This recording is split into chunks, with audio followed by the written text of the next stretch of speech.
नांदेड जिल्ह्याचे जे स्थानिक प्राधिकरण मतदारसंघ विधान परिषदेच्या ज्या निवडणुका लागलेल्या आहेत त्या निवडणुकीमध्ये जे 452 मतदार आहेत त्यापैकी बरेच मतदार त्यांच्या घरी आम्ही प्रचाराला गेलो असता सापडत नाहीत, ते नगरपालिकेत भेटत नाहीत, ते महापालिकेत नाहीत, ते गायब कुठं झाले. कारण त्यांच्या घरच्यांनासुद्धा आम्ही विचारपूस केली, त्यांनासुद्धा माहीत नाही की नगरसेवक गेले कुठं.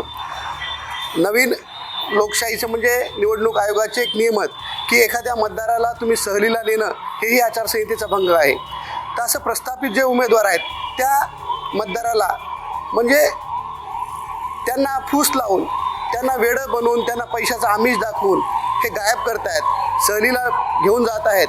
असे सर्व नगरसेवक गेले कुठं, की त्यांचा घातपात झाला की काय, नेमकं काय झालं त्यांच्याशी. म्हणून आम्ही आज ऑब्झर्वर मॅडम जे आपल्याकडे आहेत त्यांना आम्ही आज भेट घेतलेली आहे आणि त्यांना एक रीतसर निवेदन दिलं आहे की या मी उमेदवार असल्यामुळं हे मतदार मला भेटत नाहीत. हे नगरसेवक जे सन्मान्य सदस्य आमचे आहेत ते गेलेत कुठं. काही जण म्हणतात गोव्याला गेले, काही जण म्हणते गुवाहाटीला गेले, काही जण म्हणतात तिरुपतीला गेले, देवदर्शनाला गेले. अशा अनेक अफवा आहेत की अफवाच आहेत की कारण आम्हीसुद्धा आमच्या टीमनंसुद्धा त्यांना फोन केले, त्या काही जणांचे फोन उचलत नाहीत, काही जण नॉट रिचेबल आहेत. हे गेले कुठे, यांचं अपहरण झाले की काय, की यांच्यासोबत काही घातपात होऊ नये म्हणून आपण जिल्ह्याचे जिल्हाधिकारी व जिल्ह्याचे पोलीस अधीक्षक यांना सूचना द्याव्यात, यांचे लोकेशन ट्रॅक करावं आणि यांना सुखरूप घरी आणावं. यासाठी आम्ही लेखी निवेदन आज ऑब्झर्वर मॅडमला दिलेलं आहे. माझ्यापेक्षा जास्त आपण मीडियाचे प्रतिनिधी आहात. आपणालाच कळतं आहे की मीडियामध्ये विविध वृत्तपत्रामध्ये बातम्या येतात की नगरसेवक सहलीला गेले, गायब झाले. अशाने लोकशाही जिवंत राहणार आहे का?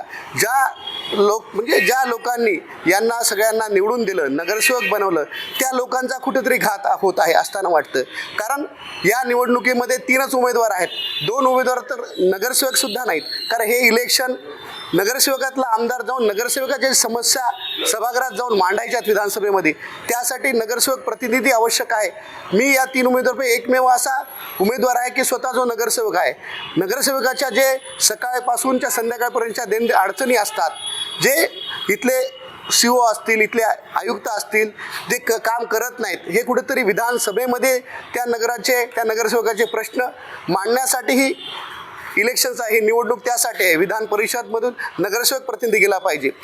नगरसेवक प्रतिनिधी जर गेला तर त्याच्या समस्या आहे ते जाणकार असतो, तो जाऊन विधान परिषदेत चांगल्या भूमिका मांडू शकतो. यापैकी हे दोन्ही उमेदवार जे आहेत ते नगरसेवक नाहीत, त्यांना काय समस्या नगरसेवकांना समजणार. आणि हे घोडेबाजीचं जे राजकारण केलं आहे की आज मला लाज वाटते की जनावरांचे, गाढवाचं, घोड्याचं, मांजरीचं, कुत्र्याचं, डुकराचं, बकऱ्याचे जसे रेट लावतात तसे आमच्या सन्मान्य नगरसेवकाचे रेट चालू आहेत. काही जणांना टोकन देत आहेत, लाख 2-2 लाखाचं टोकन देऊन आमच्या कानावर आलं की लाख गायब केलेले, त्यांचं अपहरण केले. हे पैशाचं आमिष दाखवून जर असे इलेक्शन्स होत असतील तर हे लोकशाहीला मारण्याचं काम हे करत आहेत. लोकशाही जर जिवंत ठेवायची असेल तर पारदर्शक निवडणुका झाल्या पाहिजे, एवढंच आमचं प्रशासनाला म्हणणं आहे.